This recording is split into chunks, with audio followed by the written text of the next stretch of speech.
The Peach was now only 100 yards away from the cliff, now 50, now 20, now 10, now 5, and when it reached the edge of the cliff it seemed to leap up into the sky and hang there suspended for a few seconds, still turning over and over in the air. Then it began to fall, down, down, down, down, down, smack! It hit the water with a colossal splash and sank like a stone. But a few seconds later, up it came again, and this time up it stayed, floating serenely upon the surface of the water. At this moment, the scene inside the Peach itself was one of indescribable chaos. James Henry Trotter was lying bruised and battered on the floor of the room amongst a tangled mass of centipede and earthworm and spider and ladybird and glowworm and old green grasshopper. In the whole history of the world, no travellers had ever had a more terrible journey than these unfortunate creatures. It had started out well, with much laughing and shouting, and for the first few seconds, as the Peach had begun to roll slowly forward, nobody had minded being tumbled about a little bit.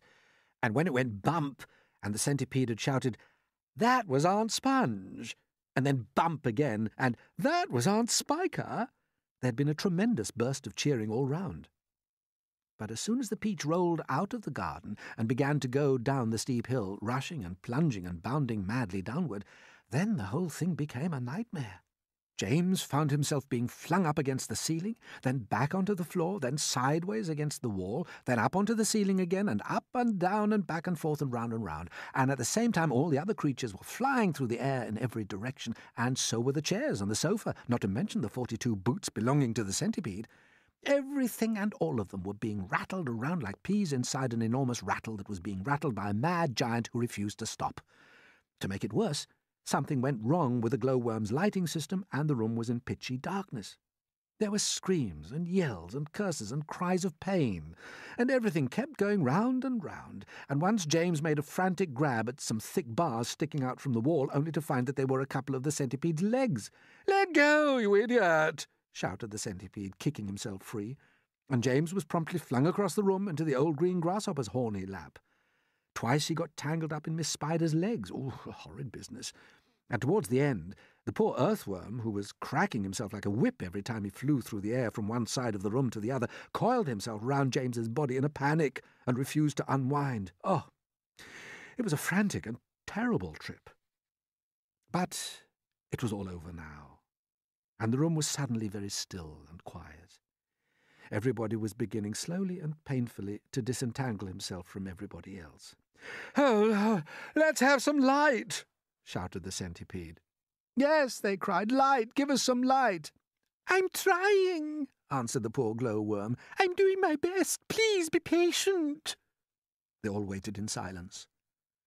Then a faint greenish light began to glimmer out of the glowworm's tail, and this gradually became stronger and stronger until it was anyway enough to see by. "Whew, some great journey," the centipede said, limping across the room. "I shall never be the same again," murmured the earthworm. "Nor I," the ladybird said. "It's taken years off my life." "But, my dear friends," cried the old green grasshopper, trying to be cheerful, "we are there."